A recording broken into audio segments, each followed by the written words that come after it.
para el acto de clausura, creo que ya accede a la mesa. Sí.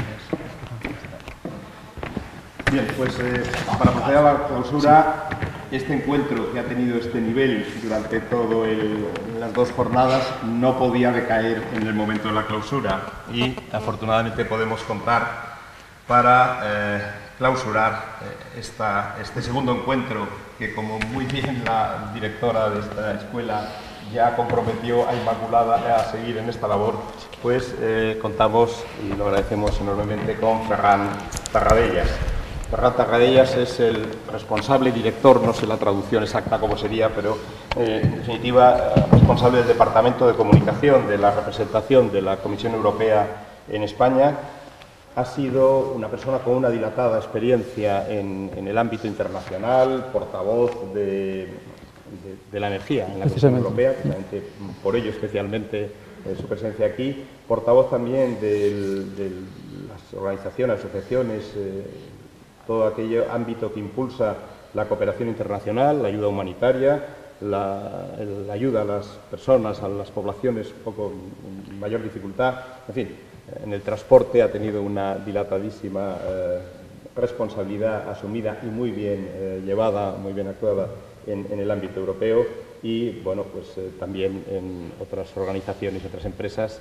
En fin, dada la importancia de la persona, prefiero no ir al currículum y dejarte que nos clausures, nos comentes y nos dirijas las palabras que seguro nos van a interesar. Muchas gracias. Muchísimas gracias, Carlos, y gracias a los organizadores de este evento de haberme dado la oportunidad de haber venido a clausurarlo. Normalmente cuando participo en conferencias de este tipo suelo ser la primera, un poco para marcar el ámbito europeo y luego vamos bajando al nivel local, que yo creo que es lo que tiene que ser, es decir, un ámbito general y luego ir bajando a la cosa concreta, que supongo que es en lo que se centra su actividad cotidiana como expertos en la rehabilitación de edificios. Bueno, encantado de cerrarlo, y lo que voy a hacer es daros una visión global de la política energética, o sea, de la política europea en el ámbito de la eficiencia energética sobre todo, en especial de lo último que hemos hecho, que es la nueva Directiva de Eficiencia Energética, que tiene una parte muy importante referida a las edificaciones, donde, como saben ustedes, el potencial es muy grande.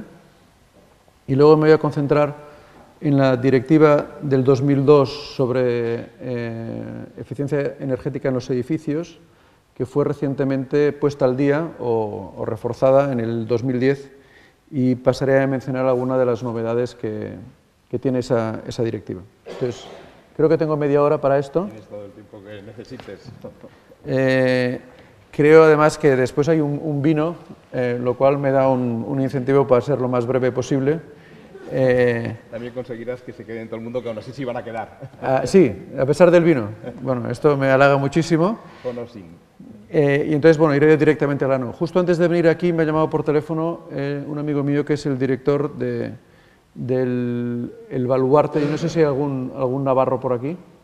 Pero si hubiera algún navarro sabréis lo que es el Baluarte. Es un centro de espectáculos y de eventos públicos y de conferencias y convenciones, un poco como esta.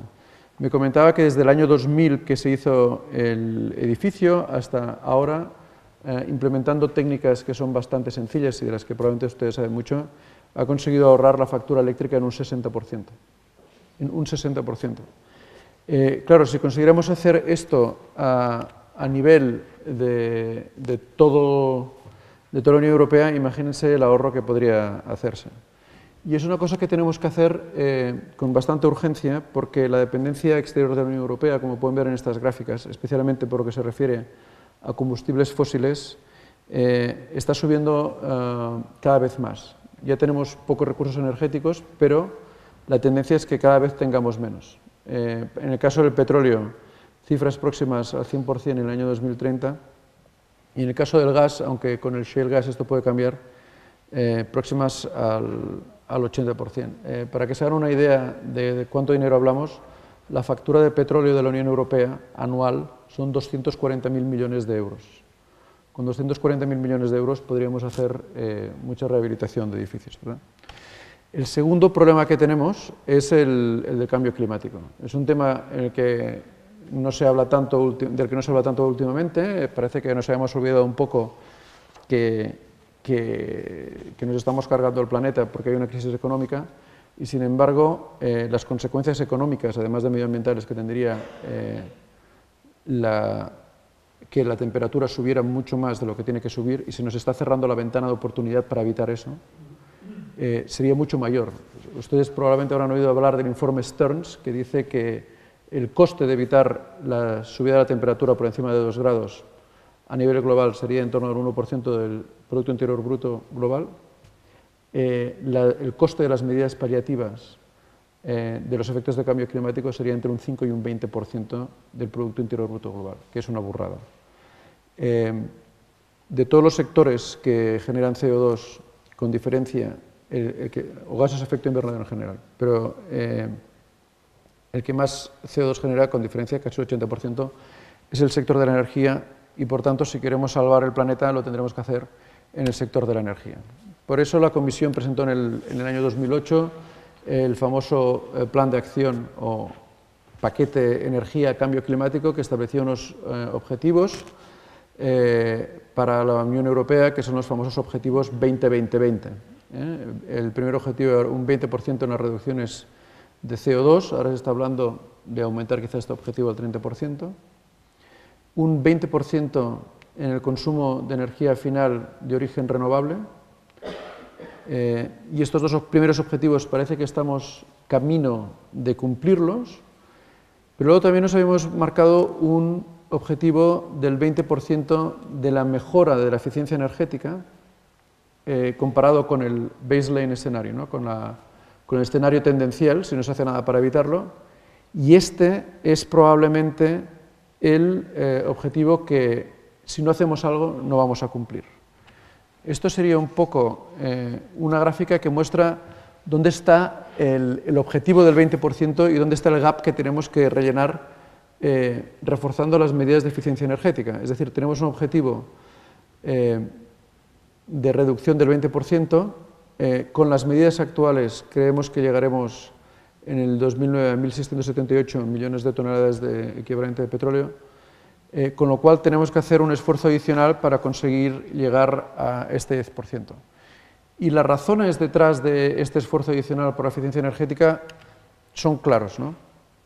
En primer lugar, en este momento de crisis económica hay que recordar que las medidas de eficiencia energética son medidas que pueden crear puestos de trabajo, reducir la sangría de capitales que tenemos hacia países productores de petróleo y, además, crear un sector económico dentro de la Unión Europea que nos permita competir a nivel global. Esto, desde luego, no lo vamos a hacer con manufacturas, con textil o con lo que sea, pero sí que lo podemos hacer y, de hecho, la Unión Europea tiene un cierto liderato en energías alternativas, por ejemplo, en eficiencia energética. Si miran las cifras, hablamos que si conseguimos el objetivo de reducción o de aumento de la eficiencia energética del 20%, con medidas cost-effective, es decir, que no supondrían un gasto adicional respecto al resultado obtenido, podríamos obtener un ahorro de 200.000 millones de euros anuales. Los estos son ingleses, ¿vale? Son 200.000 millones de euros, de aquí al 2020. Imagínense la de cosas que podríamos hacer con 200.000 millones de euros. Para darles una idea del potencial, el presupuesto anual de la Unión Europea es de 100.000 millones de euros, y eso incluye la política agraria, los fondos estructurales, fondos regionales, todo. Es decir, que simplemente aplicando medidas eficientes para reducir el consumo energético podríamos tener la Unión Europea 2 veces. Podríamos crear hasta 2 millones de puestos de trabajo de aquí al 2020. Pues sería reducir el paro español, por ejemplo, si lo consiguiéramos en un 40%, ¿verdad? En un sector que no es deslocalizable. El sector de la eficiencia energética en edificios, a diferencia de otros sectores, no es una cosa que se puede hacer en China. Los chinos en China no pueden poner las dobles ventanas en nuestros edificios, por poner un ejemplo. Y además es un sector que tiene un enorme potencial tecnológico y estoy convencido de que en esta casa se están haciendo muchos proyectos de eficiencia energética en edificios. En las otras dos cosas, pues creo que no hace falta insistir mucho. Aumentaría a la reducción de emisiones de CO2, la energía que no se consume no emite CO2, ¿verdad? Y desde luego también ayudaría a la mejora de la seguridad de suministro, porque cuanto menos consumamos, menos necesitaremos importar. ¿Cuál es el problema de la eficiencia energética? El problema de la eficiencia energética es que no es un sector donde haya una solución única que permita solucionar todos los problemas. Tenemos muchos sectores que consumen energía, muchos sectores que pierden energía por falta de eficiencia. Hay muchos aspectos que están ligados, la investigación y desarrollo, la mejora de los sistemas de transmisión de energía, los problemas de financiación de la eficiencia energética. Este creo que es, a mi modo de ver, uno de los sectores que es capital para conseguir el éxito en nuestra política de eficiencia energética, que el ahorro pueda financiar las medidas. Y luego está el aspecto normativo, que muchas veces varía mucho de un país a otro. Por este motivo hemos considerado que era necesario reforzar las medidas de eficiencia energética con nueva legislación. Estos son los objetivos nacionales del 2011 y del 2020, es decir, que hay un gap. Voy a pasar rápidamente esta diapositiva. Donde quería llegar era aquí. Era que uno de los sectores que tiene un potencial mayor de ahorro energético que no está explotado y que se puede explotar con nuevas medidas, como se puede ver aquí, es precisamente el sector residencial, es decir, el sector de los edificios. Y por ese motivo, la nueva Directiva de Eficiencia Energética que les estoy presentando va a poner un acento muy fuerte en el sector de los edificios. ¿Qué es lo que propone la nueva medida? Bueno, por un lado, propone medidas sectoriales. Verán que en las medidas sectoriales hay una que se refiere al sector público, del que hablaré a continuación, pero también a los hogares y otros sectores que quizás les tocan más indirectamente, como los servicios de suministro energético e industria. Hay el establecimiento de objetivos nacionales indicativos que respondan a la realidad del objetivo europeo, medidas horizontales y luego medidas de seguimiento y supervisión. Vamos a hablar un poquito del sector público. Como ven en la columna de izquierda, el sector público es un actor económico de primer orden. Representa casi el 20% del Producto Interior Bruto de la Unión Europea. Tiene un parque de edificios públicos de en torno al 12%, y un parque de edificios públicos que, dicho sea de paso, no siempre es muy eficiente desde el punto de vista energético. Y poniendo el ejemplo del Baluarte, verdad que es un edificio público y, como hemos visto en un caso real, el potencial de reducción del consumo, o sea, el potencial de ahorro de energía de estos edificios es del 60%. Si me dejan ponerles un ejemplo bastante ilustrativo, el alcalde de Tarragona tomó una medida para cambiar todo el iluminado público, todas las luces públicas de la ciudad.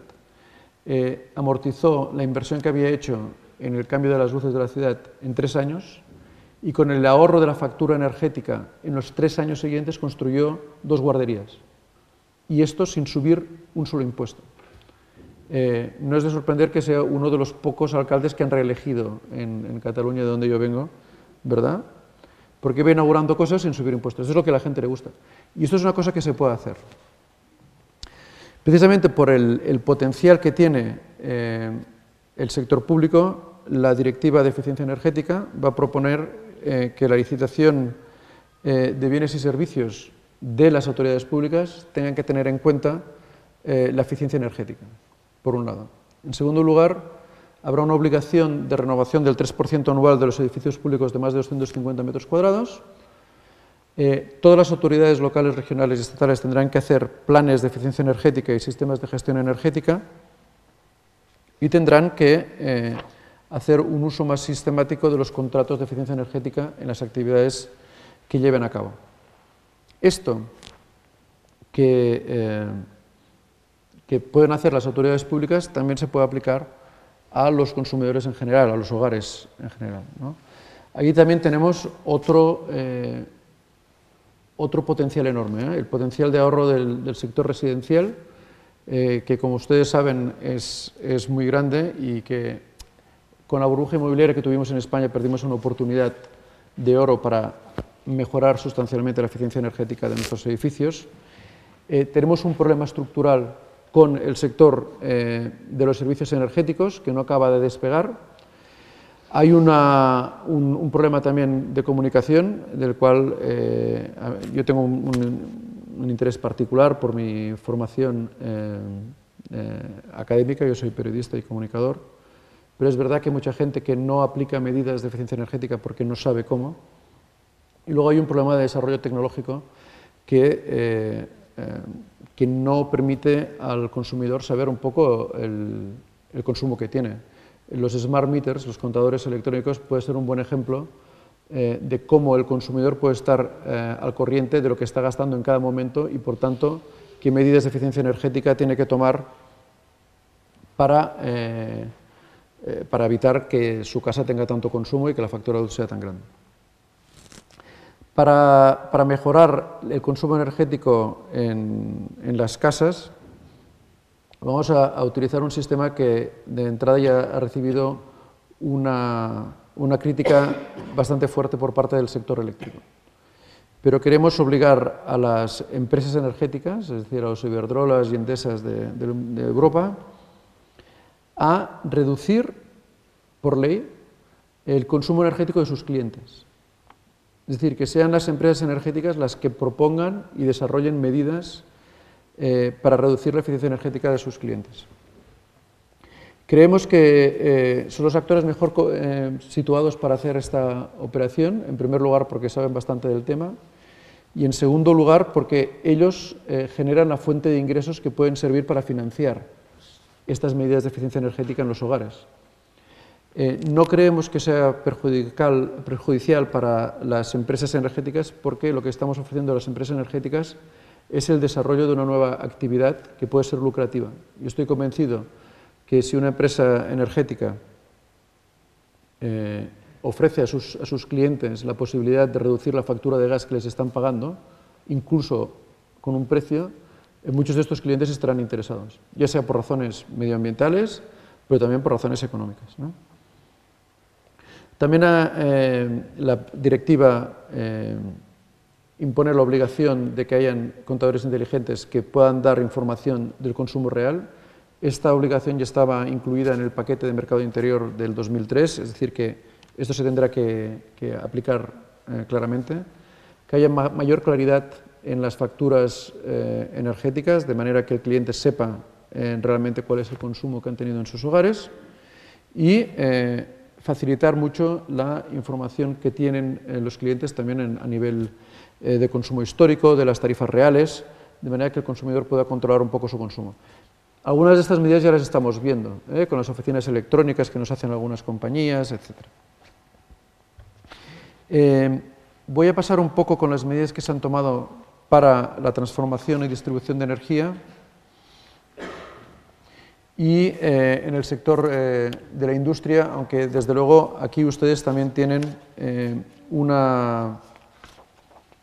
potencial en el desarrollo de la eficiencia energética en el sector industrial. Es decir, los edificios, las naves industriales o los edificios comerciales también son sectores que pueden tener un potencial mayor a la hora de mejorar su eficiencia energética.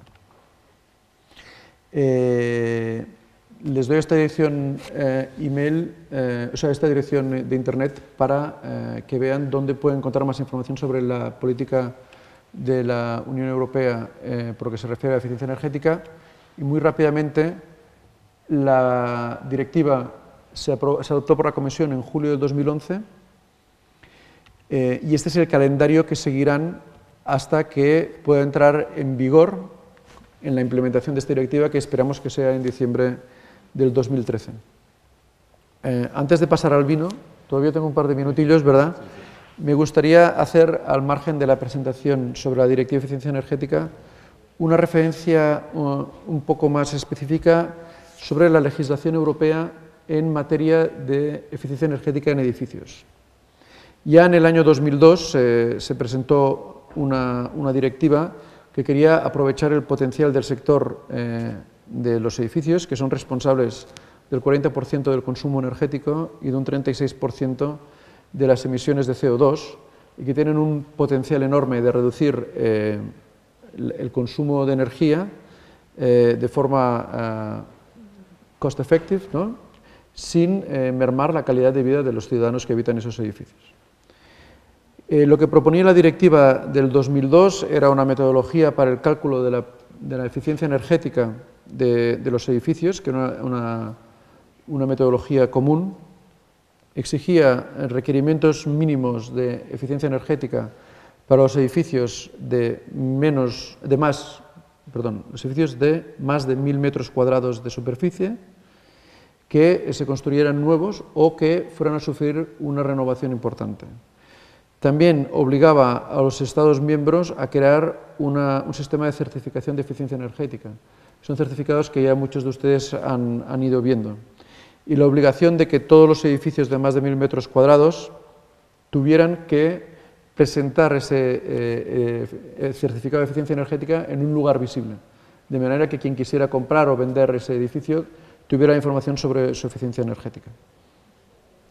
Esta directiva ha dado resultados positivos, pero creemos que son resultados positivos insuficientes. Con lo cual, en el año 2010, la Comisión decidió hacer una renovación de esta directiva que mejorara un poco lo que se había hecho en el 2002. Se creó una metodología nueva de cálculo de los niveles óptimos de eficiencia energética comparado con los costes, es decir, que fuera un sistema comparativo. Se eliminó el límite de los 1.000 metros cuadrados para la obligación de tener obligaciones de eficiencia energética en los edificios que se fueran a construir o a renovar, de manera que pasamos de afectar del 27% del mercado europeo de edificios a casi la totalidad de todo el mercado. Se introdujeron requerimientos mínimos de eficiencia energética, no solo para los edificios, sino también para los productos de construcción de los edificios, como pueden ser, por ejemplo, productos de aislamiento, ventanas, etc. Y esto también permitiría cubrir la mejora de eficiencia energética en pequeñas renovaciones de casas, no solamente en las renovaciones más importantes. Se mejoró la calidad de la información que se tenía que ofrecer en los certificados de eficiencia energética de los edificios y se estableció la obligación de que todos los edificios nuevos a partir del año 2020 tenían que tener una eficiencia energética próxima a cero. Es decir, que la diferencia entre el consumo energético del edificio y la generación a través de fuentes de energía renovables de energía en el propio edificio fuera próxima a cero. Y esta obligación para las autoridades públicas se tenía que reducir al 2018. También se hizo una obligación de establecer criterios técnicos de eficiencia energética en todos los códigos de construcción, no solamente de los edificios, sino también de los equipos de los edificios, como aire acondicionado, ventilación, etc. Se establecieron obligaciones para que hubiera una inspección regular de los equipos de calefacción y refrigeración de los edificios y, de nuevo, para aumentar el poder de liderato del sector público, se establecieron obligaciones de eficiencia energética en los edificios públicos, que, como hemos visto, serán anteriores a los del conjunto de edificios, y la obligación de la que hablaba anteriormente de renovar el 3% de los edificios públicos anualmente. Me gustaría hablar ahora sí que muy brevemente, son 3 minutos sin vino, pero creo que 2 minutos más todavía podemos aguantar, de cómo puede ayudar la Unión Europea desde un punto de vista económico a que se lleve a cabo estos objetivos. Bueno, por un lado, como hemos dicho, queremos obligar a las empresas eléctricas a que fomenten, con su actividad la eficiencia energética de sus clientes en sus casas. Antes, el ponente anterior ha pedido que una parte de los derechos de emisiones se destinen a este tipo de medidas. Ya en el Emission Trading Scheme hay una obligación de que el 20% de las emisiones de cada estado se tengan que destinar o a la promoción de la eficiencia energética o a la promoción de las energías renovables o a la promoción de la lucha contra el cambio climático en general. Pero yo creo que si quieren acercarse a las autoridades españolas les pueden recordar que hay una obligación legal de que esto sea así. En el ámbito de los fondos estructurales, en la reforma de la política de fondos estructurales en el septenio 2013-2020, se quiere introducir como prioridad principal, o una de las prioridades principales, pero entre las prioridades principales, la eficiencia energética como un ámbito donde se pueda gastar el dinero. Y eso sería solamente, no solamente para las regiones objetivo 1, sino también para las regiones en transición, como que serán la mayor parte de las regiones españolas que se benefician de fondos regionales hasta ahora, serán regiones en transición y ellas se pueden beneficiar también de este dinero de los fondos estructurales para la renovación de edificios, para programas de renovación de edificios. Evidentemente, creo que vale la pena que ustedes como profesionales de la renovación de edificios se acerquen a sus comunidades autónomas y les recuerden que este es un ámbito en el que la Comisión verá con simpatía la concesión de fondos estructurales. La razón por la que queremos hacer esto, y en España es clarísimo, es porque el sector de la construcción en varios países de la Unión Europea ha sufrido un golpe terrible con la explosión de la burbuja inmobiliaria y hay una cantidad enorme de trabajadores que en este momento están en el paro y que, habida cuenta de la sobreoferta que hay de edificios en este momento, es difícil que puedan ser recalificados en construcción nueva, pero sin embargo puede haber una demanda importantísima de renovación de edificios para aplicar todos estos criterios de eficiencia energética. Yo creo que este es un sector en el que podemos crear mucho empleo y en el que podemos dar empleo también a los arquitectos y a los ingenieros técnicos que puedan aplicar sus conocimientos no solo a la construcción de nuevos edificios maravillosos, sino también a la adaptación de los edificios existentes a este nuevo objetivo, que como decía al principio de todo, a ver si me sale esto, sí, tendría como mejora tanto la competitividad con la creación de empleo y puestos de trabajo y crecimiento económico, pero también seguridad de suministro, tendríamos menos riesgos a crisis del gas como la que tuvimos en el 2008 o en el 2005, o a un aumento descontrolado de los precios del petróleo, y salvaríamos además el planeta, lo cual pues siempre es una causa loable. Pues muchísimas gracias y ahora ya sé que ya podemos beber vino, a menos de que hayan preguntas, desde luego.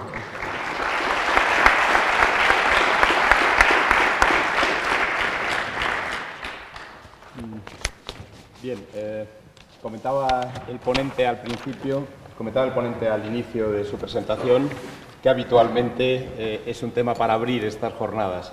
Yo creo que ha sido muy oportuno y acertado que la cierre, porque nos ha puesto encima de la mesa los retos del sector, los objetivos de la Administración, de la Unión Europea, de cada país, bajando de escala, comunidades autónomas, los medios, las políticas de fomento, el acceso a fondos estructurales, etcétera.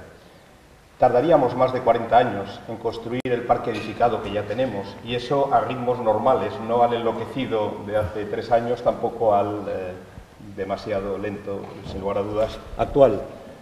De nada serviría ir mejorando la eficiencia energética del parque construido un 3% anual. Hay que invertir, evidentemente, quienes aquí estáis y quienes nos han acompañado, la sensibilidad es lo que se ha comentado también, hay que trasladar a la sociedad, hay que asumirla como usuarios. No me queda más que agradecer muy sinceramente a la organización, creo que la palabra inmaculada ha sido con eficiencia energética, rehabilitación, etcétera, una de las más repetidas y con motivo. Agradecer, como digo, a la organización, a la escuela, a los ponentes y a las empresas e instituciones participantes su colaboración, y muy especialmente a quienes habéis asistido con este interés que habéis demostrado en las 2 jornadas intensas, sin lugar a dudas, tanto asistentes presenciales como asistentes online a estas jornadas. Sin más, transmitiendo desde la dirección de la escuela su agradecimiento, su testimonio y la reiteración desde la escuela y desde la organización profesional de la arquitectura técnica de que estaremos ahí luchando, estaremos siempre al lado de todos los que luchan actuando, empujando, incentivando cualquier actuación, cualquier proyecto de investigación y, desde luego, la implantación de la eficiencia energética en el sector construido en España. Muchísimas gracias y, como bien decía, ahora tiene una continuidad estas jornadas ahí saliendo de esta sala. Muchas gracias.